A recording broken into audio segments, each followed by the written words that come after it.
Good morning. कैसे हैं आप लोग? उम्मीद करते हैं अच्छे होंगे।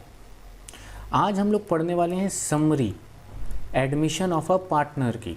हम लोग ने अभी तक एडमिशन ऑफ अ पार्टनर में आउट ऑफ 5 टॉपिक 4 टॉपिक हम लोग ने ऑलरेडी कवर कर लिए। कौन से हैं वो 4?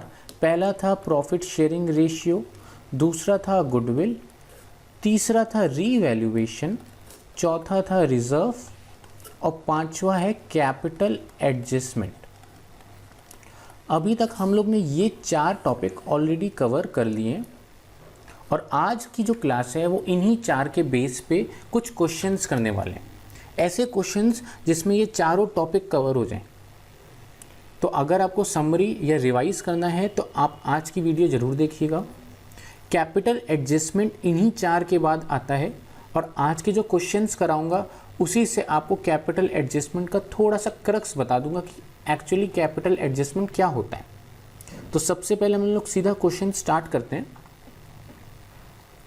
ये रहा फर्स्ट क्वेश्चन। आपको एक बैलेंस शीट गिवन होगी एग्जाम में हमेशा, जैसे कि इस क्वेश्चन में गिवन है following is the balance sheet of A and B who were sharing profit in the ratio of 2:1 as at 31 March 2019। A और बी का कैपिटल बैलेंस है, general reserve, creditors, building, plant machinery, stock, debtors और cash. They admit C into partnership on the following terms. ये terms हैं जिसमें कि C was to bring capital and goodwill, stock और plant and machinery की value reduce हो गई है, डेटर्स पे कुछ प्रोविजन बनाया गया है और बिल्डिंग की वैल्यू एप्रिशिएट हो गई है। ध्यान से देखो, आपको बनाना है revaluation account, partners capital account और balance sheet of the new form. इस क्वेश्चन को स्टार्ट करने से पहले एक चीज़ हमेशा याद रखो कि एग्जाम में 8 मार्क का क्वेश्चन आएगा इस चैप्टर से और 8 मार्क के क्वेश्चन में 2 तरीके से क्वेश्चन आ सकता है। या तो आपसे पूछा जाए रीवैल्यूएशन, पार्टनर्स कैपिटल अकाउंट और बैलेंस शीट, या तो ये तीनों पूछा जाएगा या तो सिर्फ जनरल एंट्रीज और बैलेंस शीट पूछी जाएगी। तो आज के जो क्वेश्चंस हैं हम लोग इस पे काम करने वाले हैं जिसमें तीनों अकाउंट पूछा जाएगा और साथ साथ मैं आपको जनरल एंट्री भी सिखा दूंगा बीच बीच में। तो पहले क्वेश्चन में रीवैल्यूएशन, पार्टनर्स कैपिटल और बैलेंस शीट पूछी है। कभी भी इस तरीके का क्वेश्चन आएगा, सबसे पहले फॉर्मेट बना लो। मैंने ऑलरेडी फॉर्मेट बना लिया है रीवैल्यूएशन अकाउंट का, पार्टनर्स कैपिटल अकाउंट का। क्वेश्चन को स्टार्ट करने से पहले ही फॉर्मेट बना लो और बैलेंस शीट का। एक प्रॉब्लम जो बच्चों को आती है कि क्वेश्चन तो समझ में आ जाता है बट बच्चे क्वेश्चन कैसे करना है या टाइम की वजह से क्वेश्चन छूट जाता है। तो हम लोग आज इस तरीके से सीखेंगे कि टाइम के रहते हम लोग इसको कैसे ख़त्म करें। आपको क्वेश्चन आ जाएगा बट आप पूरा नहीं कर पाओगे। कभी भी बैलेंस शीट गिवन हो, बैलेंस शीट के सारे टर्म्स आप न्यू बैलेंस शीट में एज इट इज़ उतार देना। जैसे कि इस बैलेंस शीट में देखो asset side building, plant machinery दिया हुआ है, तो मैंने यहाँ पे लिख दिया बैलेंस शीट में building, plant and machinery, stock, debtors और कैश। बिना फिगर के हमेशा डायरेक्ट आप सबके नाम पुट कर दो। लायबिलिटी साइड देखो कैपिटल है, कैपिटल हो जाएगी ए और बी और आगे चल के एक न्यू पार्टनर भी आ जाएगा तो सी हो जाएगी। इसके बाद जनरल रिजर्व और इसके बाद क्रेडिटर्स। मैंने सिर्फ और सिर्फ नाम उतार दिए। तो सबसे पहले आप हमेशा नाम उतारना। मैं ये इसलिए बता रहा हूँ क्योंकि पेपर में कैसे क्वेश्चन सॉल्व करना है जल्दी with in the time limit, ये तरीका बेस्ट है। अब बैलेंस शीट में देखो कौन कौन सी ऐसी चीज़ है जो पार्टनर्स कैपिटल अकाउंट में जाएगी, मतलब पार्टनर्स को बिलोंग करती है। ये कैपिटल पार्टनर्स को बिलोंग करता है ए और बी का, तो मैं इसको पार्टनर्स कैपिटल अकाउंट में भेज दूंगा। ध्यान से याद रखना हमेशा लायबिलिटी में जितनी भी चीज़ें हैं वो पार्टनर्स कैपिटल में क्रेडिट साइड जाएंगी और एसेट में जितनी भी चीज़ें हैं वो हमेशा डेबिट साइड जाएंगी क्योंकि इनका नेचर ये होता है।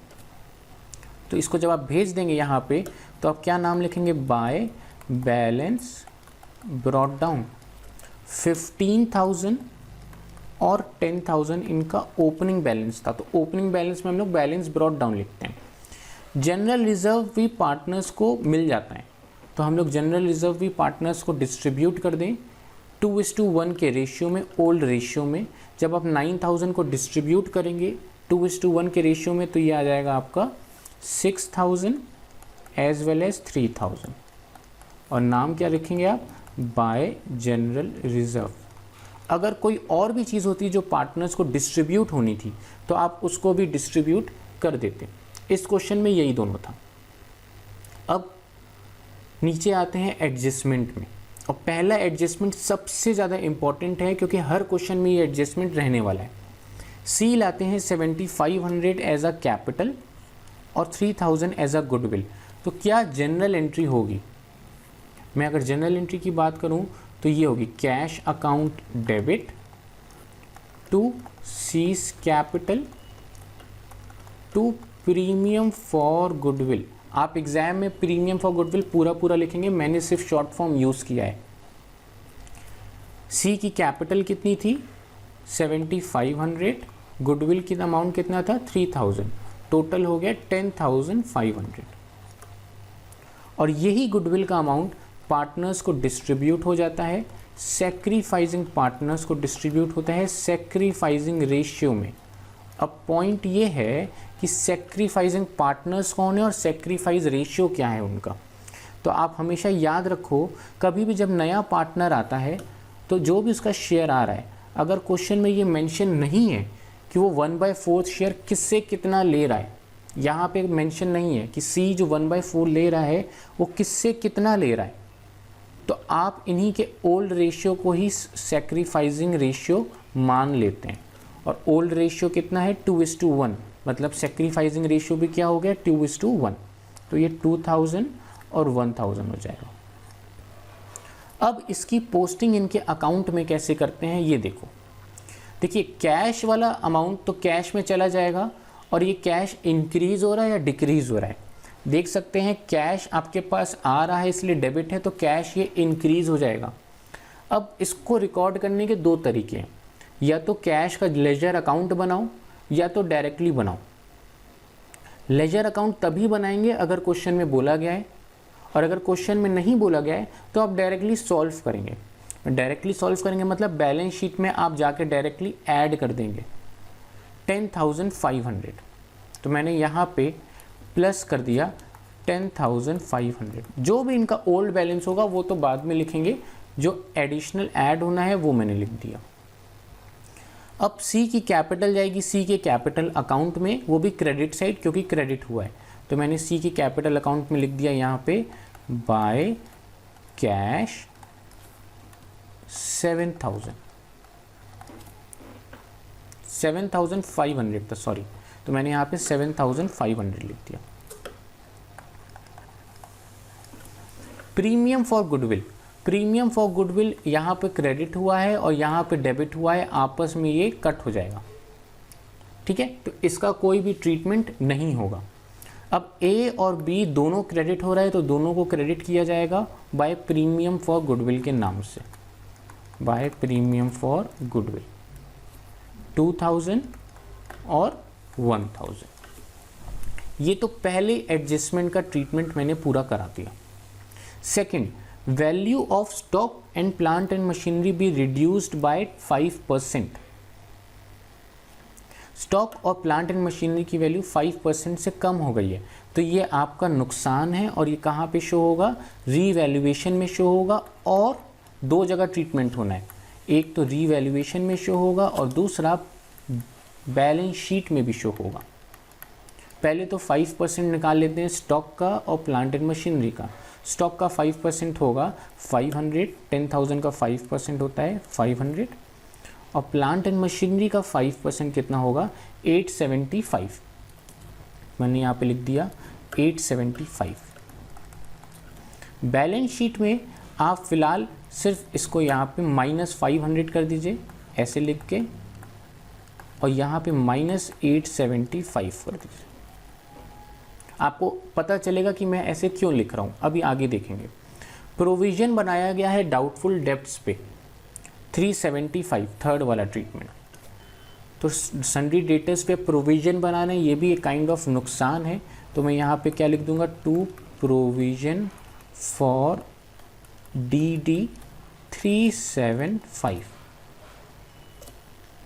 तो ये भी डेटर्स से रिड्यूस हो जाएगा -375। इसके बाद है फोर्थ एडजस्टमेंट, बिल्डिंग एप्रिशिएट हुई है 10%, मतलब ये फ़ायदा है और रीवैल्यूएशन में क्रेडिट साइड जाएगा। तो मैंने यहाँ पे लिख दिया बाय बिल्डिंग 10%, मतलब 25,000 का 10% होता है 2500। अब आप बिल्डिंग में भी प्लस 2500 कर देते हैं हम लोग, तो ये हो गया प्लस 2500। अब आप टोटलिंग करें और इधर का टोटल जब करेंगे तो 2500 ज़्यादा आ रहा है, तो इधर भी 2500 ज़्यादा ही आना चाहिए। ये जो प्रॉफिट होगा ये पार्टनर्स में डिस्ट्रीब्यूट हो जाएगा 2:1 के रेशियो में। ए और बी को 500 और 750 डिस्ट्रीब्यूट हो जाएगा, और 500 और 250, टोटल 750 ये आ गया। ये प्रॉफिट पार्टनर्स को मिल जाएगा। तो मैंने इसको, अब याद रखना ये जो भी प्रॉफिट होगा ये ऑपोजिट साइड आएगा, अगर लॉस होता तो ये ऑपोजिट साइड आता। तो ये प्रॉफिट मैं यहाँ पे लिख दे रहा हूँ बाय रीवैल्यूएशन प्रॉफिट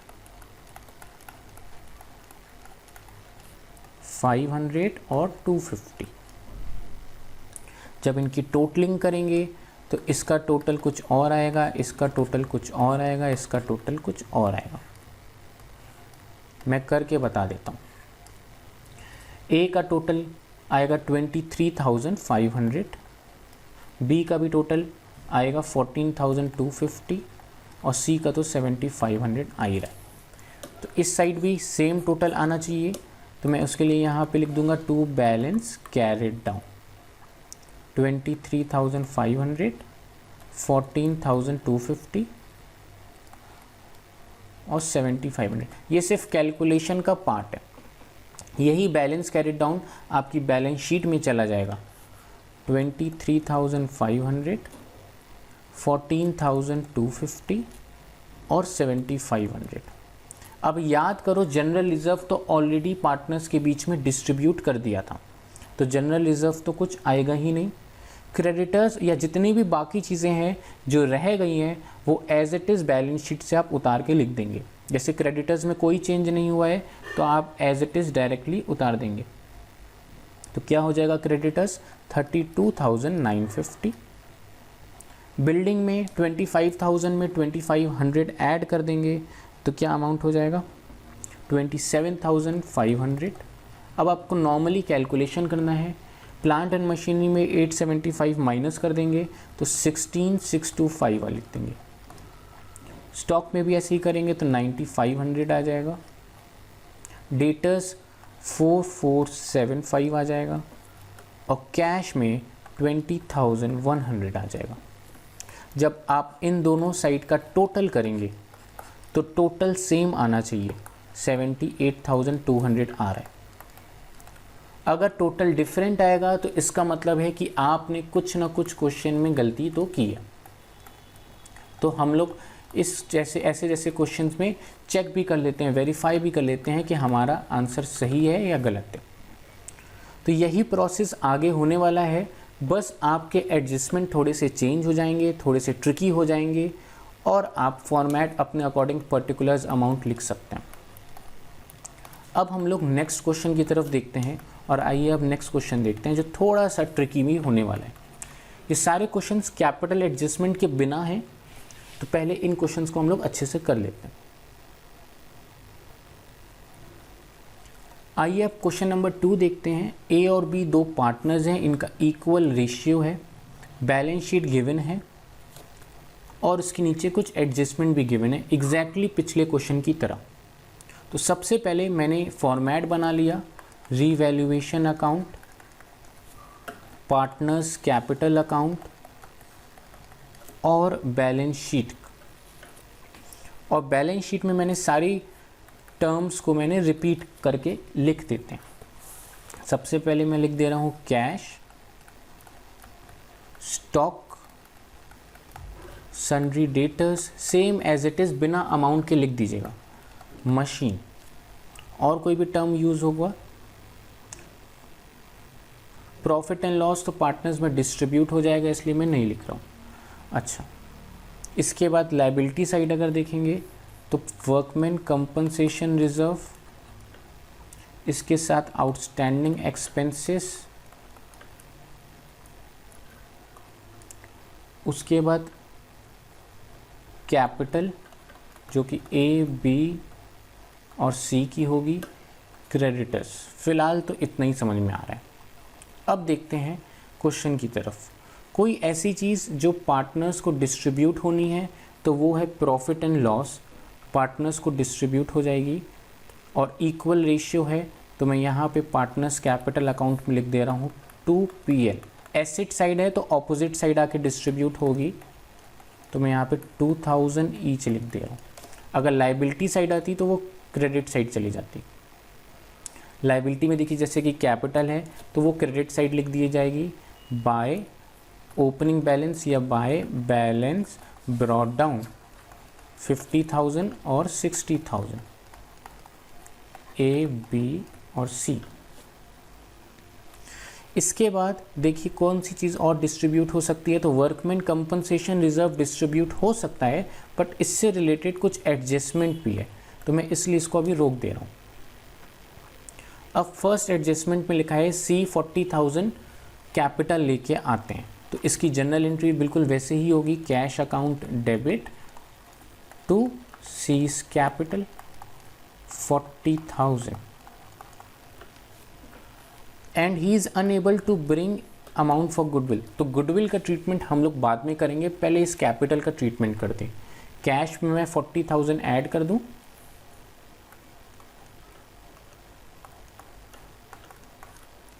और पार्टनर्स कैपिटल अकाउंट में भी मैं लिख दे रहा हूं बाय कैश। उस जनरल एंट्री की मैंने सिर्फ और सिर्फ पोस्टिंग की है, ठीक है। इसके बाद new profit sharing ratio given है, ओल्ड रेशियो भी गिवन है, न्यू प्रॉफिट शेयरिंग रेशियो भी गिवन है, तो इससे हम लोग क्या निकालेंगे, इससे हम लोग सेक्रीफाइसिंग रेशियो निकाल लेंगे। तो आइए सेक्रीफाइसिंग रेशियो निकाल लेते हैं। फॉर्मूला क्या होता है, old ratio minus new ratio. A/B का ओल्ड रेशियो था 1:1 और A/B/C का न्यू रेशियो है 3:2:1।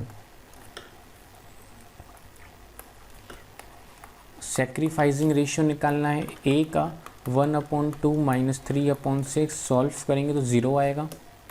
B का जब निकालेंगे तो 1/2 माइनस 2/6, ये आपका 1/6 आ जाएगा। तो पूरा का पूरा सेक्रीफाइस कौन कर रहा है, B कर रहा है। अच्छा, थर्ड पॉइंट है कि क्लेम हुआ है वर्कमैन कंपनसेशन का 3000। देखिए वर्कमैन कंपनसेशन रिजर्व हमारे पास था 5600 और क्लेम हुआ है 3000, तो जितना भी क्लेम हो वो तो बैलेंस शीट में चला जाता है। अगर आपको नहीं पता है तो मैंने इस पर एक सेपरेट वीडियो ऑलरेडी बनाया हुआ है, उसको देखिए। और जो बाकी का अमाउंट होता है 2600 जैसे इस क्वेश्चन में बचा, वो पार्टनर्स को डिस्ट्रीब्यूट हो जाएगा इन ओल्ड रेशियो। तो ओल्ड पार्टनर्स कौन थे, ए और बी, इनको वर्कमैन कंपनसेशन रिजर्व डिस्ट्रीब्यूट हो जाएगा 2600, ओल्ड रेशियो मतलब इक्वली 1300। इसके बाद बैड डेप्ट लिखा हुआ है 6000 का रिटर्न ऑफ। अब यहाँ पे समझने की बात है, डेटर्स था 80,000 जिसमें हमको डर लग रहा था या उम्मीद थी कि 4000 का बैड डेप्ट हो जाएगा, अब 6000 का बैड डेप्ट हो गया, मतलब 2000 का ज़्यादा नुकसान हो गया, मेरी उम्मीद से ज़्यादा नुकसान हो गया। तो आप नुकसान या रीवैल्यूएशन में सिर्फ 2000 से ही रिकॉर्ड करेंगे। इसको सॉल्व करने के और भी तरीके हैं, बट आप ये सिंपल मेथड और लॉजिकल मेथड फॉलो करिए। तो 2000 का नुकसान हो गया। बैलेंस शीट में डेटर्स से आप 80,000 या 76,000 में से 2000 और माइनस कर देंगे, क्योंकि 76 तक तो था ही, उसमें से अब 2000 एक्स्ट्रा हो गया, तो 74,000 आ जाएगा। इसके बाद creditors are to be paid 2000 more, मतलब क्रेडिटर्स जितने की भी आपकी बैलेंस शीट में गिवन है जो कि 30,000 है, 2000 और पे करना पड़ा, आपको और ज़्यादा पैसा पे करना है, तो ये भी नुकसान है आपके लिए। तो मैं इसको यहाँ पे 2 क्रेडिटर्स लिख दे रहा हूँ 2000 से, और बैलेंस शीट में क्रेडिटर्स कितने से लिख दूंगा मैं, 30,000 प्लस 2,000, 2,000 से इंक्रीज हो गया तो 32,000 लिख देते हैं। इसके बाद लिखा है 2,000 rupees 2,000 be provided for an unforeseen liability, एक ऐसी लाइबिलिटी जो आपको पता नहीं थी और वो अचानक से आ गई। अगर आपको पता चले कि ये लाइबिलिटी फिजूल की आपको अब बियर करनी पड़ेगी तो ये कहीं ना कहीं आपके लिए नुकसान है और इसलिए इसको भी रिवैल्यूएशन में एक अनफोर्सीन लाइबिलिटी के नाम से रिकॉर्ड करना पड़ेगा 2,000। इसका दूसरा ट्रीटमेंट क्या होगा, एक तरीके की लाइबिलिटी क्रिएट हो रही है, लाइबिलिटी क्रिएट हो रही है तो बैलेंस शीट में आप लाइबिलिटी साइड लिख देंगे अनफोर्सीन लाइबिलिटी 2,000, एक लाइबिलिटी क्रिएट हो रही है। तीसरा है outstanding expenses brought down to, इस टू का वर्ड हमेशा याद रखना कि इतने की अब हो गई 1,200 की। देखो आउटस्टैंडिंग एक्सपेंसेस मतलब 3,000, मतलब ऐसे खर्चे जो आपको अभी भी पे करने बाकी थे, आपको अभी भी 3,000 रुपये देने बाकी थे। अब मैंने आपको बताया कि अब आपको 3,000 नहीं सिर्फ 1,200 देने हैं, तो 1,800 पैसा आपका बच गया। आउट ऑफ 3,000 सिर्फ 1,200 देने हैं तो 1,800 आपका बच गया, ये आपका फ़ायदा हो गया। इसलिए मैंने रिवैल्यूएशन में क्रेडिट साइड लिख दिया by outstanding expenses 1,800। Balance sheet में आउटस्टैंडिंग एक्सपेंसेस 3,000 के थे जिसमें मेरे को 1,800 की लाइबिलिटी रिड्यूस हो गई, अब मुझे सिर्फ 1,200 पे करना पड़ेगा। इसके बाद लिखा है शिखा एंड ओल्ड कस्टमर, ये पॉइंट ध्यान से सुनना, Shikha and old customer whose account was written off as bad डेप्ट, एक हमारा ओल्ड कस्टमर है शिखा जो ऑलरेडी बैड डेप्ट हो गया है, उन्होंने प्रॉमिस किया है कि वो पे करेंगे, वो अभी एक्चुअली पे नहीं कर रही हैं, वो बस प्रॉमिस कर रही हैं, तो प्रॉमिस की कोई एंट्री नहीं पास होगी, इसका कोई भी ट्रीटमेंट नहीं होगा, नो ट्रीटमेंट, कोई ट्रीटमेंट नहीं होगा क्योंकि सिर्फ प्रॉमिस का कोई ट्रीटमेंट नहीं होता है। दूसरा तरीका है कि हम लोग एक जनरल एंट्री पास कर लें, वो भी एक ऑप्शन होता है, तो मेरा सजेशन है कि मत पास करो, नो ट्रीटमेंट करके लिख के छोड़ दो। Last adjustment, goodwill is to be valued at 1.5 years purchase of the average profit of last 3 years. तो गुडविल के लिए हम पहले एवरेज प्रॉफिट निकालें, और एवरेज प्रॉफिट कैसे निकालते हैं, पहले हम लोग फॉर्मूला लिख लेंगे, सारे प्रॉफिट्स को ऐड करके 3 से डिवाइड कर दें, 10,000 प्लस 20,000 प्लस 30,000 अपॉन 3, जो कि आ गया 60,000 अपॉन 3, 20,000 लेस 12,000। तो एवरेज प्रॉफिट में हमको अभी 12,000 और रिड्यूस करना पड़ा, अल्टीमेटली कितना आया, लेस 12,000 अभी करेंगे या बाद में करेंगे, तो लेस 12,000 बाद में करेंगे क्योंकि कॉमा लिखा हुआ है। तो पहले गुडविल कैलकुलेट कर लें, average profit multiply by number of years purchase, 20,000 multiply by 1.5 which is 30,000। इसमें 12,000 कम करना पड़ेगा क्योंकि क्वेश्चन में बोला है, तो आ गया कितना 18,000। गुडविल ऑफ द फर्म कितनी है 18,000, उसमें न्यू पार्टनर का शेयर कितना है, सीज शेयर 1/6 ऑफ 18,000 जो कि आ गया 3,000। अब गुडविल जो नए पार्टनर को लानी थी वो थी 3,000, बट वो नहीं ला पाया। ये देखो यहाँ पे फर्स्ट एडजस्टमेंट में लिखा है सी इज़ अनएबल टू ब्रिंग, जब वो गुडविल का पैसा नहीं ला पाया तो जनरल एंट्री क्या होगी, C's capital account debit to sacrificing partner. Sacrificing partner देखो कौन है, बी है, तो बीज कैपिटल कितने से 3,000 से।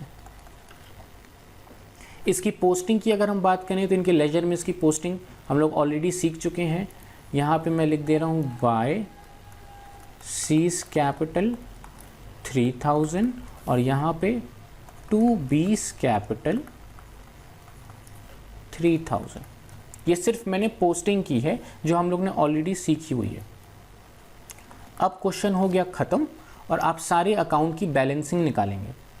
तो जब आप इसको टोटल करेंगे तो इसमें आपका टोटल 6,000 आ जाएगा, इधर भी 6,000 आना चाहिए, बट इस क्वेश्चन में आ रहा है लॉस और वो पार्टनर्स या ओल्ड पार्टनर्स को डिस्ट्रीब्यूट होगा ओल्ड रेशियो में, जो कि हो जाएगा 2100 ईच। ये लॉस कहाँ चला जाएगा? ऑपोजिट साइड, मतलब पार्टनर्स कैपिटल अकाउंट में डेबिट साइड चला जाएगा टू रीवैल्यूएशन लॉस 2100। फिर जब इस अकाउंट को आप बैलेंस करेंगे तो इसमें टोटल कुछ और आएगा। इसमें टोटल मैच कराने के लिए आपको to balance carried down find करना पड़ेगा और वो आएगा 47,200।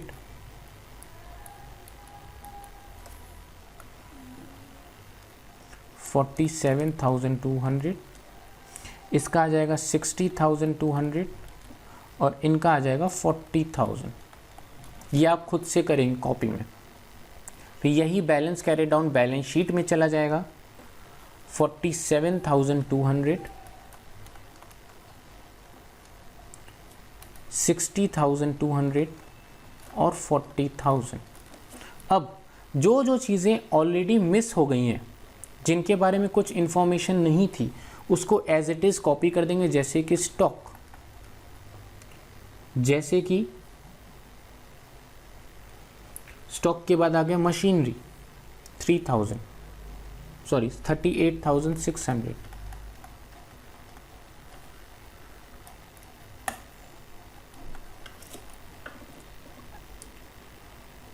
और यहाँ पे ये मिस्टेक हो गई, ये 37,000 था।